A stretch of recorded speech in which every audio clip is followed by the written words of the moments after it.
Let's bring in Lynette Ong, Distinguished Professor of Chinese Politics and Director of the China Governance Lab at the Monk School of Global Affairs, University of Toronto. Thank you so much for joining us, Lynette.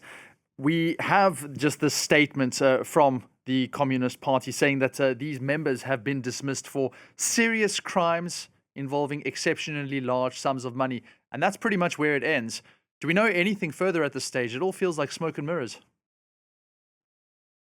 Yeah, so when senior officials are removed from a Chinese Communist Party, they are usually charged with corruption, which is, taking money or bribes and so forth.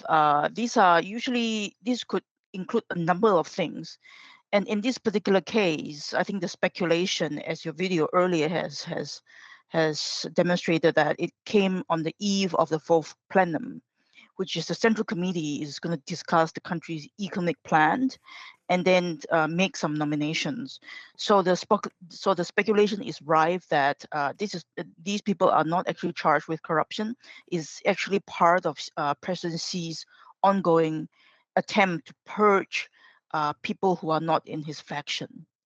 Speak to me more on that because it really does feel like it's a political purge as opposed to a genuine crackdown on corruption. Have similar instances like this taken place in the past with Xi that we can point to, or is this really unprecedented just given the ranking of these officials who have now been dismissed?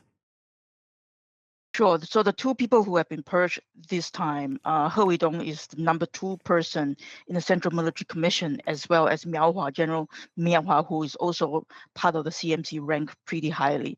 And previously, 2 years ago, you have people like Li Shangfu, who is also ranked very highly, being purged. So this is not really the first time that the military has been cleaned up. It has been ongoing for a couple of years.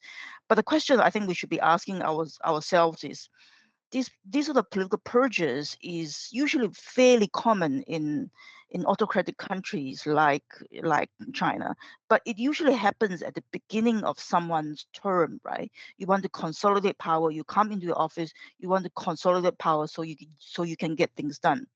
But political purges has been happening, since 2013, and President Xi has been in power for more than a decade. So you wonder, since it has been going for so long, when is it going to end? I think overall it signals to the public and internationally that perhaps he's not so secure about his own grip on power, and that's why he keep on putting people in place and then replace them not long after that. And overall, just keep on purging people shows that this is a regime that is not terribly secure about its power and is very much in contradictory to the sort of confident message that it is going to project. It is trying to project elsewhere. It's a very poignant element to this because it begs the question: how sustainable is this if Xi continues to prioritize loyalty over competence? Yes, I think having the loyalty of the military is absolutely important in a communist party like in a communist regime like China. But I think in the military, he will always prioritize loyalty over competence. On other type of political appointment, you have to kind of balance loyalty and competence.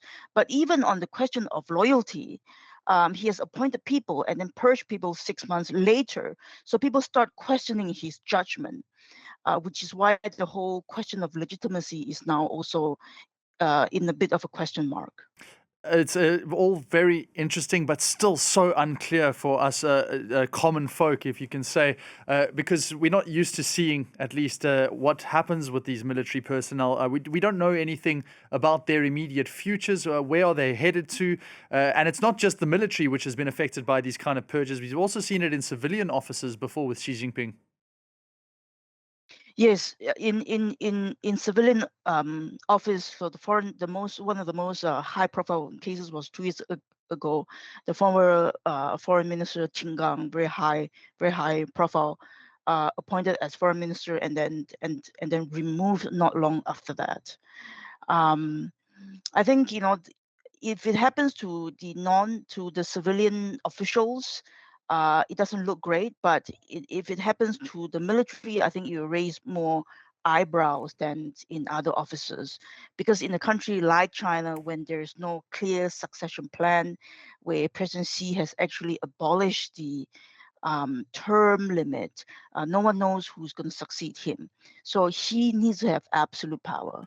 So in case anything happens to him, one will rightly question who will succeed him, who will have the control over the military. These will pose huge question to the stability and durability and fragility of the Chinese Communist Party, and will have implications on world politics. And implications surely on the plenum, which is to come, especially if you consider that He Weidong formerly led the Eastern Theater Command, which oversees operations against Taiwan. Yes, the Taiwan question may be an issue, but I suspect that his purging is not directly related to Taiwan.